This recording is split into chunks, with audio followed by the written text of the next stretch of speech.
I am Lois, 58 years old, and I have always prided myself on being a devoted mother to my two adult daughters, Stephanie and Amanda. Little did I know that overhearing their conversation about a special dinner party would shatter my heart. They wanted me to cook elaborate dishes and serve their guests, yet I wasn't even invited to join them at the table. If you are watching this video, please let me know where you are from in the comments below. Hit that like and subscribe button and stay tuned to find out how I finally stood up for myself. The journey to this painful moment began 15 years ago when my husband of 20 years announced he was leaving me for his younger co-worker. I can still remember standing in our kitchen clutching the counter for support as the world I had carefully built crumbled around me. Stephanie was 17 then and Amanda was 14. Both at crucial stages in their development when they needed stability the most. I had been working part-time as an administrative assistant while raising the girls, but suddenly found myself needing to support a household on my own. I gave up any dreams of advancing my career, and instead took on a second job waiting tables at night after my office job ended. There were many nights when I would come home past midnight, my feet throbbing and back aching, only to wake up 4 hours later to make breakfast and lunch for my daughters before school. The divorce settlement gave me our family home, which was both a blessing and a curse. While we had a place to live with familiar surroundings, the mortgage payments were crushing. But I was determined not to uproot my daughters after they had already lost their family structure. I wanted them to finish school in the same district, keep their friends, and have as much normalcy as possible. Those early years were a blur of exhaustion and determination. I remember one winter when the heating system broke down, and I could not afford repairs immediately. We slept in the living room for 2 weeks, huddled around a space heater, turning it into a mock camping adventure to keep the girls' spirits up while I saved every penny for the repair bill. Despite all challenges, I maintained our family traditions. Thursday nights became our cooking night, where I taught both girls family recipes passed down from my mother and grandmother. Stephanie took to baking and could make my grandmother's apple pie to perfection by the time she was 18. Amanda preferred savory dishes and mastered my mother's secret meatloaf recipe that had won county fair ribbons decades ago. Our modest kitchen, with its outdated appliances and worn countertops, became the heart of our healing as a family. I postponed replacing the avocado green refrigerator from the 70s so I could pay for Stephanie's college application fees. The ancient oven with the temperamental temperature gauge somehow produced birthday cakes, holiday meals, and comfort food that sustained us through the hardest times. As they grew older, I swelled with pride watching my daughters blossom into accomplished young women. Stephanie showed an early interest in medicine, volunteering at the local hospital during high school.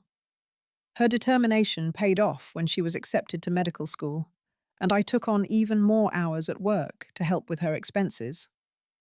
Now 32, she was a respected pediatrician at the city hospital. Amanda, always creative and outgoing, excelled in communications and marketing. At 29, she'd already been promoted twice at her advertising firm and was managing major client accounts. Her natural charm and quick thinking made her a rising star in her field. Both girls had moved out years ago, Stephanie to a sleek downtown apartment near the hospital, and Amanda to a trendy loft in the arts district. Yet they still came home regularly, sometimes just for Sunday dinners or to do laundry. I maintained their childhood bedrooms exactly as they had left them, ready for whenever they needed to come home. Our 3-bedroom craftsman-style house had weathered many storms, both literal and figurative. The blue paint on the exterior had faded, and the wooden porch steps creaked with age, but it remained our sanctuary. Every corner held memories: height marks on the kitchen doorframe, the dent in the hallway wall from Amanda's indoor soccer practice, the stain on the living room carpet from when Stephanie knocked over cranberry juice during Thanksgiving dinner. Though they were busy with their own lives, my daughters remained remarkably close to each other. They had a standing sister date every Tuesday evening and often vacationed together. Sometimes I felt a twinge of exclusion hearing them share inside jokes or reference events I hadn't been part of, but mostly I was grateful they had such a strong bond. What I didn't realize was how that bond would sometimes leave me on the outside looking in, as if I had served my purpose as their mother, and was now simply background furniture in their lives, useful when needed, but otherwise unnoticed. That realization began on a sunny Saturday afternoon 3 weeks ago. I was dusting the bookshelves in the hallway when I heard my daughter's animated voices drifting from the living room. They had arrived earlier than expected for our usual weekend visit, and I was planning to surprise them with their favorite lemon drizzle cake. I was about to call out and announce my presence when I heard Stephanie say, "So I was thinking we could do a formal sit-down dinner rather than a buffet. More impressive for Dr. Reynolds, don't you think?" Amanda replied enthusiastically. "Absolutely. And Jackson from the creative department is such a foodie. I really want to wow him with something spectacular." My curiosity piqued. I paused my dusting. It sounded like they were planning something special. At first, I felt a flutter of excitement, wondering if they might be organizing a surprise for me, perhaps for my upcoming birthday, though that was still months away. "I was thinking we could start with those bacon-wrapped scallops Mum makes," Stephanie continued, followed by her famous butternut squash soup with the cinnamon cream swirl. My heart warmed hearing them appreciate my cooking, and I smiled to myself, the feather duster still in my hand. "Oh, yes. And for the main course, pots, what about her herb-crusted rack of lamb? Dr. Reynolds mentioned once that lamb is his favorite," Amanda suggested. "Perfect. And we can finish with that chocolate souffle she does. Remember how impressed your boss was last time she made it for your work dinner?" I felt a momentary pride that my cooking had apparently made such an impression. But then came the words that stopped me cold. "So that's 8 people total then," Amanda was saying. "You and me, Dr. Reynolds and his wife, my boss and her husband Jackson and Tara from your hospital." I waited, expecting to hear my name added to the list, but the conversation moved on to wine pairings and table settings. Slowly, the realization dawned on me. I wasn't included in their count. This wasn't a family dinner. This was their event using my home. "Do you think Mum will mind us taking over her dining room?" Stephanie asked, a slight hesitation in her voice. "Are you kidding? Mum won't mind at all. She always loves cooking for us," Amanda replied casually. "Besides, her dining room is way nicer than either of our places, and she has all the proper serving dishes and that beautiful china from Grandma." I felt my chest tighten as I continued to listen, frozen in place. "It would be great if Mum could serve the courses like at a restaurant," Stephanie added. "That way we can focus on entertaining our guests without having to jump up and down from the table." "Mum won't mind," Amanda reassured her. "She always says cooking for us makes her happy. And this way she won't have to try keeping up with all our work talk. You know how she gets that glazed look when we start talking about medical procedures or marketing campaigns." That comment stung like a slap. Did they really think I was too dull to participate in their professional conversations? Had I somehow given them the impression that I was nothing more than their personal chef and housekeeper? True. And remember last time when she kept asking Dr. Reynolds about his children? It was sweet, but a little embarrassing when she didn't understand the difference between a resident and an attending, Stephanie said with a light laugh. Each word felt like a tiny knife. I had only been trying to be friendly and show interest. I didn't realize I had embarrassed my daughter by not knowing medical hierarchy terms. I quietly backed away, careful not to make the floorboards creak. My hands were trembling as I retreated to my bedroom, closing the door softly behind me. The feather duster was still clutched in my hand, forgotten until I sat on the edge of my bed and noticed it had left a grey smudge on my pants. In the silence of my room, Their conversation replayed in my mind. They were planning to use my home, my recipes, my labor, but I wasn't good enough to sit at the table with their accomplished friends and colleagues. I was just the help. Sitting on my bed with tears threatening to spill, I reached for the photo album I kept in my nightstand drawer. The weight of it in my lap was comforting, solid evidence of all the years we had shared together. I opened to the first page where a much younger version of myself held newborn Stephanie in the hospital, my face glowing with the wonder of first-time motherhood. I flipped through pages showing birthday parties with homemade cakes shaped like castles and dinosaurs.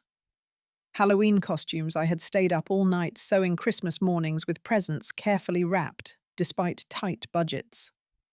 There were beach vacations, where we had stayed in modest motels, but made grand sandcastles camping trips, where we had huddled in a leaky tent during thunderstorms and still laughed until our sides hurt.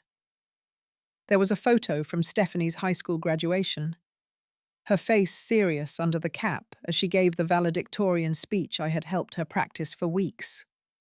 And another from Amanda's college art show, where she had won first prize for a mixed media piece that now hung in my kitchen.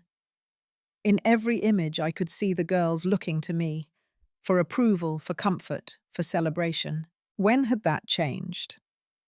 When had I transitioned from being central to their lives to being peripheral, useful for practical support, but not worthy of inclusion? I remembered a particular summer when Stephanie was 10 and Amanda 7. We couldn't afford a vacation that year, so I had transformed our backyard into a series of themed destinations over the course of 2 weeks. One day, it was a Hawaiian luau with paper leis and pineapple skewers. Another day, it was a Parisian cafe with croissants and berets. Yet another was an archaeological dig, where I had buried treasures for them to excavate. They had been so delighted, declaring it the best vacation ever. That same summer, when Amanda had fallen off her bike and needed stitches, Stephanie had held her hand while I drove to the emergency room singing silly songs the whole way to distract her sister from the pain. I had been so proud of their bond, never imagining that one day their closeness would make me feel like an outsider. The first time I noticed things changing was when Stephanie started college. Our Thursday cooking nights dwindled as her coursework intensified. I understood, of course, her education came first. But when she did come home, she spent more time in her room texting friends or on the phone with study partners than sitting with me in the kitchen. Amanda followed a similar pattern a few years later. Their lives expanded beyond our home as they should. But somewhere along the way, I stopped being a participant in their growth and became merely an observer, then eventually just a resource. Last year, they had both forgotten my birthday. It fell on a Wednesday, and I had waited all day for their calls. By evening, I had convinced myself they were planning a weekend surprise. But the weekend came and went, with only a belated text from Amanda saying, "Sorry, Mom, happy late birthday, work has been crazy," and a hastily ordered flower delivery from Stephanie arriving 3 days late. I remembered my own mother's warning when my girls were still small. Being a mother means giving your heart away and never getting it fully back. At the time, I had thought she meant the constant worry, the way every small hurt your child feels reverberates in your own chest. Now I wondered if she had been trying to prepare me for this gradual erasure, this slow slide into invisibility. My reverie was interrupted by a soft knock on the door. "Mom, are you in there?" Amanda's voice called. I quickly wiped my eyes and closed the album. "Yes, honey. Just a minute." I took a deep breath, squared my shoulders, and opened the door with what I hoped was a normal smile. "There you are," Amanda said brightly. "Steph and I want to talk to you about something exciting. Can you come downstairs?" I nodded, not trusting my voice, and followed her down to where Stephanie sat at the kitchen island, already making notes on her tablet. As I descended the stairs, I wondered if I should confront them about what I had overheard. or simply listen to their proposal and then express my hurt feelings. I had always taught them that open communication was important, but something in me hesitated, afraid of appearing petty or overly sensitive. After all, they were adults now with adult lives. Was it unreasonable to feel hurt about not being included? The mental debate carried me all the way to the kitchen where my daughters smiled up at me, completely unaware of the turmoil in my heart. "Mum, we have the best idea," Amanda began as I settled onto a stool across from them at the kitchen island. Her eyes sparkled with excitement, and I forced myself to maintain a neutral expression despite the heaviness in my chest. "We want to host a dinner party here next Saturday," Stephanie continued, turning her tablet toward me to show a detailed spreadsheet. "We have been wanting to get some colleagues together for ages, and since neither of our places is really suitable for entertaining, your home is just perfect for the kind of sophisticated evening we are envisioning," Amanda jumped in. "Those big bay windows in the dining room, the beautiful china cabinet, that vintage chandelier. It has such a warm, established feeling that our apartments just don't have." I nodded slowly, waiting for them to address my role in this dinner party. Would they acknowledge what they expected of me? Would they even consider that I might have plans of my own for next Saturday? "We were hoping you could make some of your special recipes," Stephanie said, scrolling to another page on her tablet. "Everyone always raves about your cooking. Remember when you made that rack of lamb for Amanda's boss last year? She still talks about it." "And your chocolate souffle," Amanda added. "Jackson's a total foodie. He's the new creative director at my agency, and I really want to impress him. Nobody makes desserts like you do, Mum." The compliments would have warmed my heart under different circumstances. Instead, they felt manipulative, praise as a prelude to extracting labor. I took a deep breath before speaking. "That sounds like a lovely evening. Who all is coming?" I asked, curious if they would openly exclude me, or if they would realize their oversight now that we were face to face.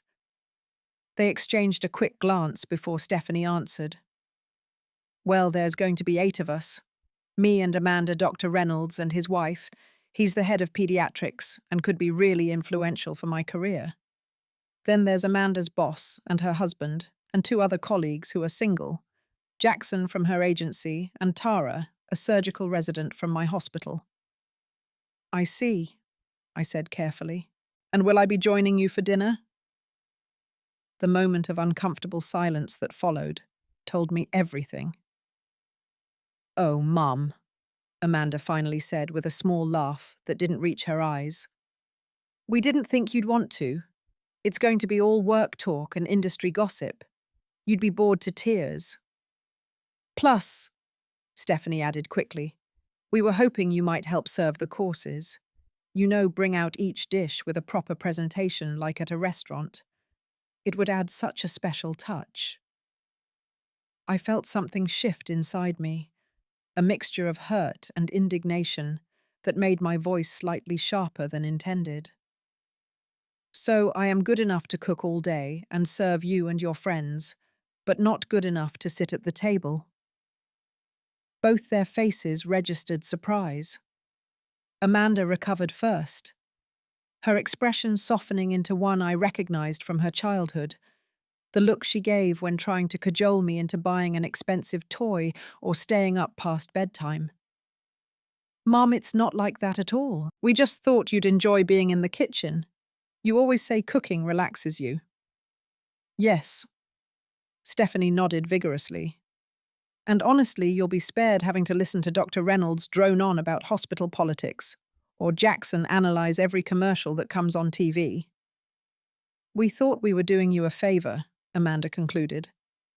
"I mean, what would you even talk about with them? Your garden club, the new mysteries at the library." There it was, laid bare in that innocent question.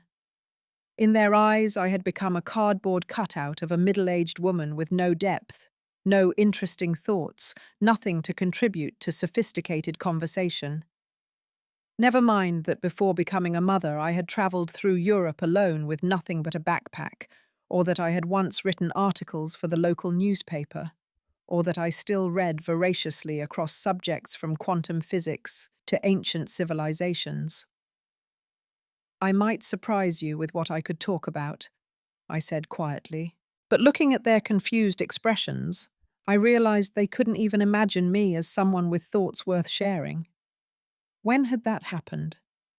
When had I become just mum, a functional role rather than a complete person in their eyes? But confronting this deeper issue seemed too daunting in that moment. Instead, I heard myself saying, "What time would you like to serve dinner? And how many courses were you thinking?" Their faces relaxed with visible relief.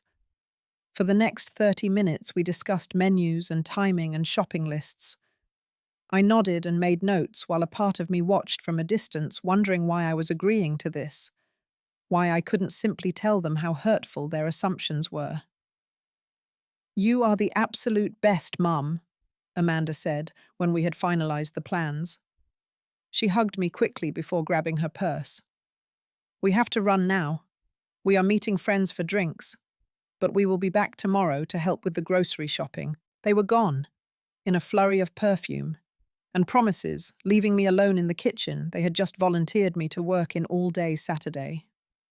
I looked down at the detailed menu we had created: appetizer bacon, wrapped scallops with apple cider reduction, soup course butternut squash soup with cinnamon cream, salad mixed greens with poached pears, walnuts and blue cheese, main herb, crusted rack of lamb with rosemary juice, sides, truffle mashed potatoes and roasted asparagus, dessert, individual chocolate soufflés with raspberry coulis. It was an ambitious menu that would require at least 2 full days of preparation. As I stared at it, I felt tears of frustration well up again.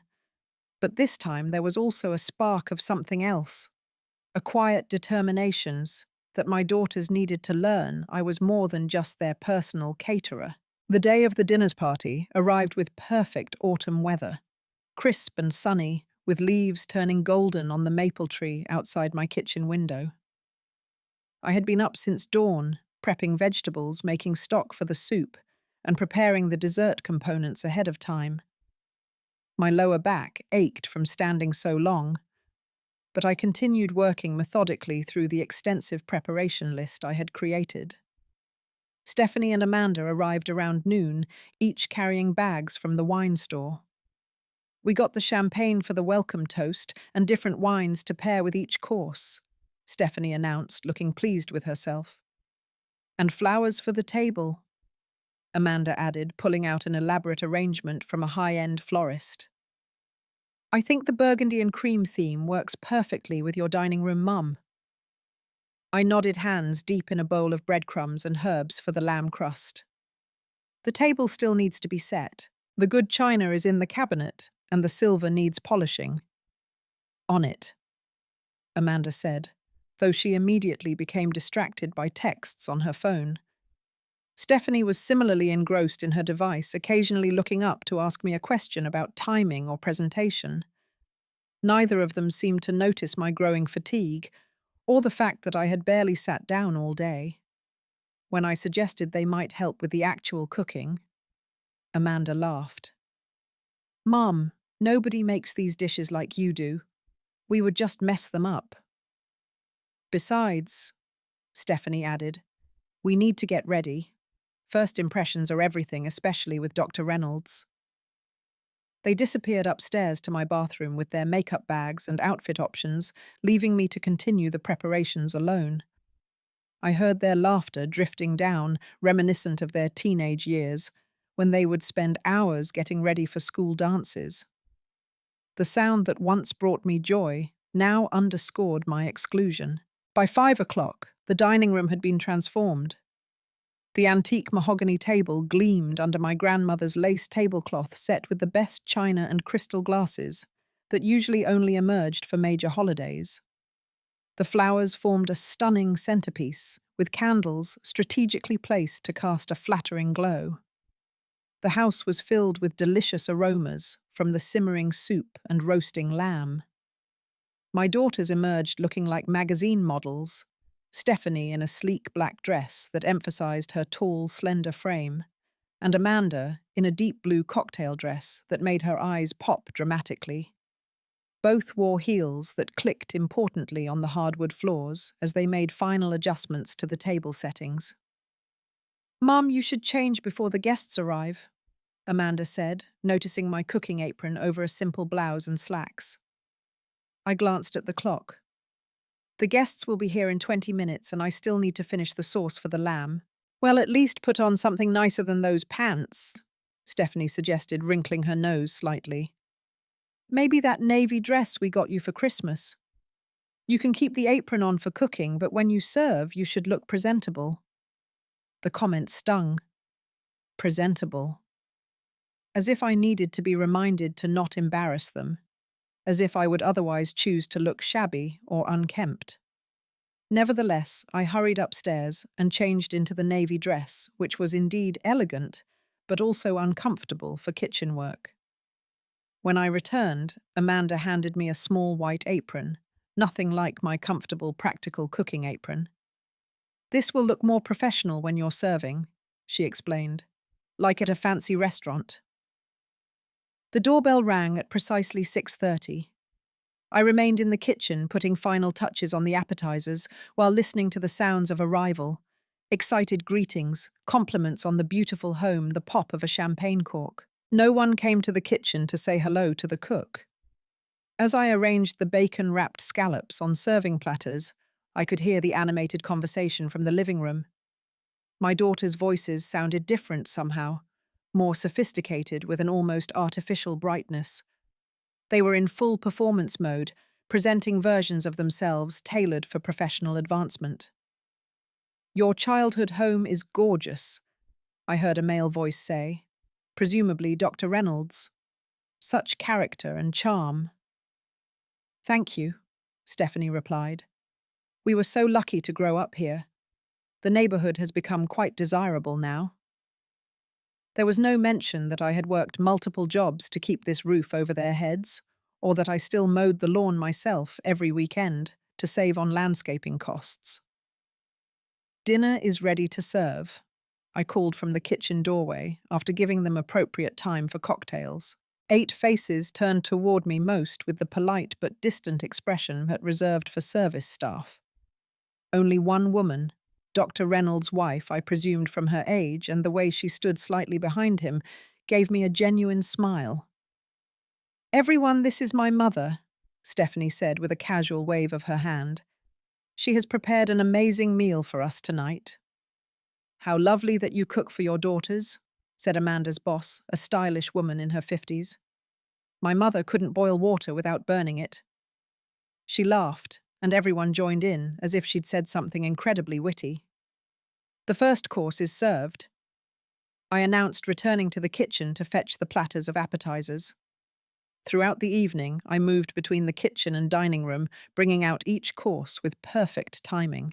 The conversations flowed around and past me, touching on hospital politics, advertising campaigns, industry gossip, and cultural events I hadn't had time to attend due to work and home maintenance. Occasionally, someone would comment on the food. "These scallops are divine," or "I must have this soup recipe," but otherwise I might as well have been invisible. Once, when refilling water glasses, I attempted to join the conversation during a discussion about a recent bestseller that I had actually read. I thought the author's perspective on generational trauma was particularly insightful, I offered. There was a brief, awkward pause before Dr. Reynolds nodded politely and turned back to Stephanie to continue their previous conversation about hospital funding. My comment hung in the air, unacknowledged, before dissolving into nothing. As I cleared the salad plates and prepared to bring out the main course, I overheard Jackson, the creative director, say to Amanda, "It's amazing your mum does all this for you. Like having your own personal caterer and waitstaff in one." "Mum loves doing it," Amanda replied. "Honestly, I think she's happiest in the kitchen." The reduction sauce for the lamb was simmering on the stove, needing constant attention to prevent it from over-reducing. I stirred it mechanically, thinking about Amanda's words. When had I ever said cooking elaborate meals for people who ignored me was when I was happiest?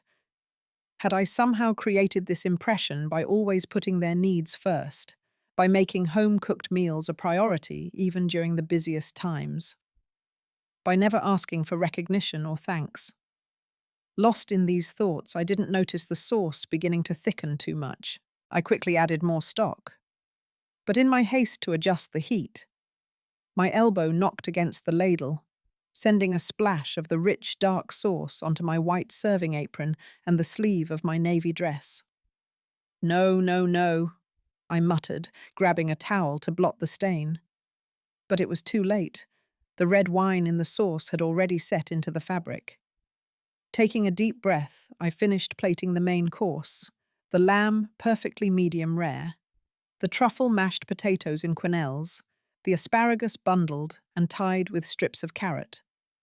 Despite my stained clothing, the food looked magazine-worthy. I carefully carried the first 2 plates to the dining room, where the conversation and laughter were reaching a crescendo. As I leaned between Amanda's boss and her husband to place their plates, a few drops of sauce dripped from the edge of one plate onto the woman's cream-colored silk blouse. "Oh!"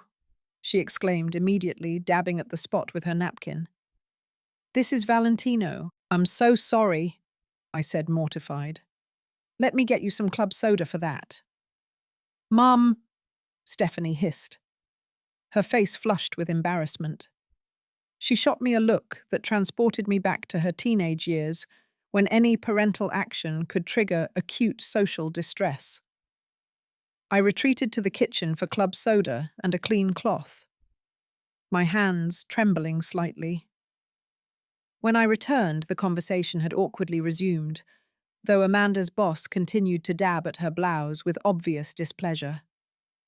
After everyone was served and the stain emergency addressed as best as possible, Stephanie followed me back to the kitchen, closing the door behind us. "Mum, what happened?" she demanded in a harsh whisper. "You're being so clumsy tonight. That's Dr. Reynolds' wife. Do you know how important this dinner is for my career?" I made a small mistake, I said, feeling heat rise to my face. The sauce dripped. It could happen to anyone. "But it didn't happen to anyone. It happened to you," she retorted. "I thought you could handle this. You always said you loved entertaining." Before I could respond, Amanda joined us, her professional smile dropping the moment the kitchen door closed. "Mrs. Lancaster is furious about her blouse," she reported. "Mum, what were you thinking? First your own clothes and now her designer top."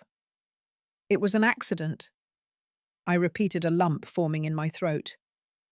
"We asked you to do one thing," Amanda continued, her voice rising slightly. "Just serve a nice meal without any drama. Why is that so difficult?" "One thing." I echoed, disbelief breaking through my composure. "I have been cooking since dawn. I spent 2 days shopping and prepping for this dinner. I polished silver-ironed linens and created a gourmet meal for 8 people, none of whom have shown me the basic courtesy of a proper hello. And you think all you asked me to do was one simple thing?" Both daughters stared at me, clearly taken aback by my outburst. It was so out of character for their accommodating mother, who never complained, who always put their needs first, who was happiest in the kitchen. "Mum, you know that's not what I meant." Amanda began, her tone shifting to placate me. "I think that's exactly what you meant," I said, surprising myself with my steadiness. "You both see me as nothing more than a convenient service provider, not as a person with feelings or interests or value beyond what I can do for you." "That's ridiculous," Stephanie protested. "We appreciate everything you do." "Do you?"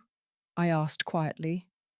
"Then why wasn't I invited to sit at my own table in my own home?" An uncomfortable silence fell. From the dining room came the muffled sounds of conversation and laughter, the party continuing without us. We should get back to our guests, Stephanie finally said, avoiding my question entirely. The soufflés need to be served in exactly 12 minutes, I told them, my voice now devoid of emotion. I untied the stained apron and placed it on the counter. They are ready to go into the oven. The raspberry coulis is in the small pitcher in the refrigerator. Wait, aren't you going to serve dessert?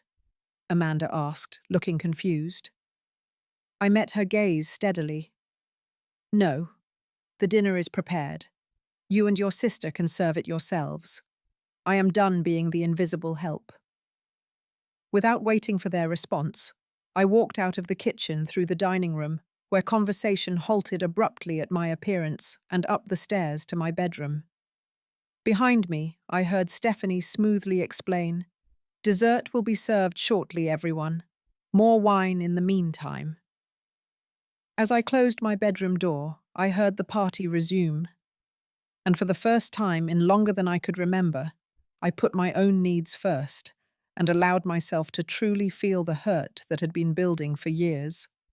I didn't sleep at all that night. After the guests left around midnight, I heard my daughters cleaning up in the kitchen, their muffled voices rising occasionally in what sounded like argument. I expected one of them to come upstairs to check on me, but neither did. Eventually, I heard the front door close and their cars start in the driveway. They had left without saying goodbye. By dawn, I had made a decision. I packed an overnight bag, wrote a brief note explaining I needed some time alone, and called a cab to take me to a hotel downtown. I had never done anything like this before, just walked away without making sure everyone else was taken care of first. The sensation was both terrifying and exhilarating. The hotel room was nothing special, but it was clean and quiet, with no one making demands on my time or energy. I ordered room service for breakfast, another unprecedented indulgence, and sat by the window watching the city come to life below. My phone buzzed repeatedly with texts from both daughters, ranging from confused to concerned to irritated. "Mum, where are you? Call us." "This is childish. We need to talk." "Are you okay? We're getting worried." "Fine. Take your space, but at least let us know you're safe." To the last one, I replied simply, "I am safe. Need time to think. We'll be in touch soon." Then I turned off my phone and did something I hadn't done in decades. I sat in complete silence with no agenda, no chores, no responsibilities, and just listened to my own thoughts. They came in a jumble at first, a mixture of guilt, resentment, love, and hurt. But gradually patterns emerged.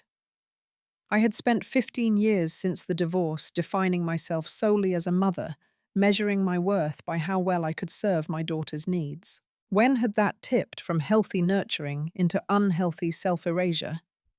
And how much of their current attitude was my own creation?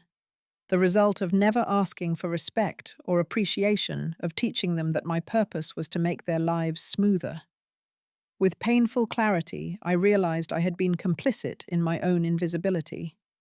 By never prioritizing myself, my interests, my needs, my dignity, I had unintentionally taught my daughters that I didn't matter except in relation to them. No wonder they saw nothing wrong with relegating me to kitchen duty while they entertained. I had been doing it voluntarily for years. On my second day at the hotel, I took out a notebook and began to write, not just about the dinner party incident, but about all the accumulated moments that had led to it. I wrote about the pride I felt in their accomplishments, but also the hurt of being gradually sidelined in their lives. I wrote about my own dreams that had been deferred and eventually forgotten. I wrote until my hand cramped and the hotel stationery was filled on both sides. Then I did something that would have been unthinkable just days ago. I booked myself on a 3-day tour of wine country, something I had always wanted to do, but had put off because there was always someone else who needed me more urgently.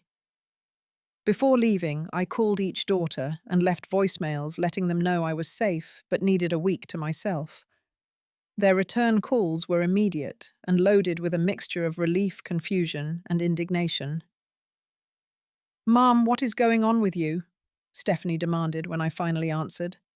"You can't just disappear like this." "Actually, I can," I replied calmly. "I'm an adult with my own life just like you." "But you've never done anything like this before," she protested. "Is this about the dinner party? We were going to apologize for putting so much pressure on you." "It's about much more than the dinner party," I told her. "But I need time to sort through my thoughts before we talk. You'll be home in a week." Similar conversations followed with Amanda. Both seemed genuinely baffled by my behavior, which only confirmed how necessary this break was. They had never seen me as someone with legitimate needs of my own, someone who might occasionally put herself first. It was time they learned. The wine country tour was transformative. I met a group of women, most also in their 50s and 60s, many traveling solo like me. We shared stories over Pinot Noir and Chardonnay, stories of careers, travel, relationships, and yes, children. But children were just one facet of these women's rich, complex lives, not their entire identity. I found myself envying their sense of self, independent of their roles as mothers or wives. One woman, a retired professor named Julia, particularly impressed me. At 65, she had just started taking painting classes and was planning a solo trip to Provence to practice landscapes. "It's never too late to become who you might have been," she told me one evening, quoting George Eliot. Her words stayed with me as I journeyed home a week after the dinner party debacle. I arrived to find both my daughters' cars in the driveway. They must have used their spare keys to let themselves in. When I opened the front door, the smell of something burning greeted me. I hurried to the kitchen to find Stephanie frantically fanning smoke away from the oven while Amanda scraped something blackened into the trash. "Mom," they both exclaimed when they saw me rushing over for hugs that felt both familiar and somehow new. "We're trying to make dinner," Amanda explained, gesturing to the chaos around them. "But it's not going well." "We wanted to surprise you," Stephanie added, "to show you that we appreciate everything you do, but—" She trailed off, looking at the smoking disaster in the trash. "We suck at this," Amanda finished frankly. "How do you make it look so easy?" Looking at my accomplished, confident daughters reduced to apologetic confusion by a simple home-cooked meal, I felt a surge of affection mixed with resolution. They had tried in their own way to make amends. Now it was time for honest conversation. "Let's order pizza," I suggested. "And then we need to talk." 6 months have passed since that pivotal dinner party, and the changes in our family dynamic have been profound. The conversation that began over pizza that night continued for hours as I finally expressed the hurt and frustration I'd been carrying. To their credit, both Stephanie and Amanda listened. Really listened, without defensive interruptions or dismissals. "I never realized," Stephanie admitted, tears in her eyes. "You were always so capable, so willing to do everything for us. I just assumed you liked it that way." "I did like taking care of you," I clarified. "What I didn't like was becoming invisible, being valued only for what I could do rather than who I am." Amanda, always quicker to emotion than her sister, broke down completely. "I feel horrible, Mum. When Jackson made that comment about you being like our personal caterer, I just laughed along instead of correcting him. I was trying to impress him, but I did it at your expense." That night marked the beginning of a new relationship between us, one based on mutual respect rather than just familial obligation. We established some new traditions and boundaries. Now, every Sunday evening, my daughters come for dinner, but they do the cooking while I relax with a glass of wine. Sometimes the meals are disasters, sometimes surprisingly delicious, but the point isn't culinary perfection. The point is reversed roles and newfound appreciation. I also joined a support group for empty nesters, at the community center, where I met other parents navigating the complicated transition from being central to their children's lives to finding new purpose. Through these connections, I rediscovered my love for writing and began contributing articles to local publications and online platforms about life transitions and second acts.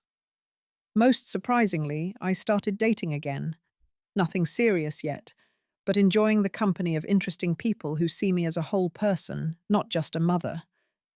The first time I mentioned having dinner with a man I met at a bookstore event, both my daughters were visibly startled, then delighted. "Mum, that's awesome," Amanda exclaimed. "Tell us everything." It was a small moment but significant. They were finally seeing me as someone with a life beyond motherhood, someone with romantic desires and social needs of my own. Perhaps the most touching validation came 3 weeks ago on my birthday. Unlike the forgotten celebration of last year this time, my daughters planned a party, but not one where I would cook and serve. They reserved a private room at my favorite restaurant and invited all my friends, both old and new. They made speeches that brought tears to my eyes, acknowledging both my sacrifices as a mother and my identity beyond that role.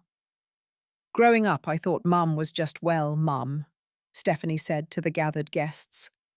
"It never occurred to me that she was also Lois, a woman with her own dreams and needs and wishes. I'm ashamed it took me so long to see her completely, but I'm grateful every day that she had the courage to make me look harder." Amanda added her own perspective. "When Mum walked out of that dinner party, it was the first time in my life I had to confront the reality that she wasn't just an extension of my needs. That shock was exactly what I needed to grow up, even though I thought I was already an adult. Mum taught me that true adulthood isn't about career success or independence. It's about seeing others clearly and respecting their humanity, even when it's inconvenient." As I look back on the painful dinner party that catalyzed these changes, I'm struck by how necessary that rupture was. Sometimes love requires disruption. Sometimes the most nurturing thing you can do for your children is show them your humanity, your limits, your need for dignity and respect. I've learned that being a good mother doesn't mean being a martyr or a doormat. It means modeling healthy self-respect alongside unconditional love. It means showing your children that you value yourself, so they learn to value themselves and others properly. The journey hasn't always been smooth. Old patterns occasionally resurface, and I sometimes struggle with guilt when I prioritize my needs. But each time I set a boundary or ask for respect, it gets a little easier, and our relationship grows a little stronger. So if you find yourself feeling invisible or taken for granted by the very people you have devoted your life to, remember this. Sometimes the greatest gift you can give your loved ones is the opportunity to truly see you, your needs, your worth, your complete humanity. It might be uncomfortable at first, but genuine relationships can only exist between people who recognize each other's full personhood. Have you ever had to establish boundaries with people you love? How did you find the courage to stand up for yourself? I'd love to hear your stories in the comments below. And if this resonated with you, please like and subscribe to my channel for more real-life experiences and lessons learned the hard way. Share this video with someone who might need to hear that it's never too late to reclaim your worth. Thank you for listening to my story, and remember, you deserve a place at the table of your own life.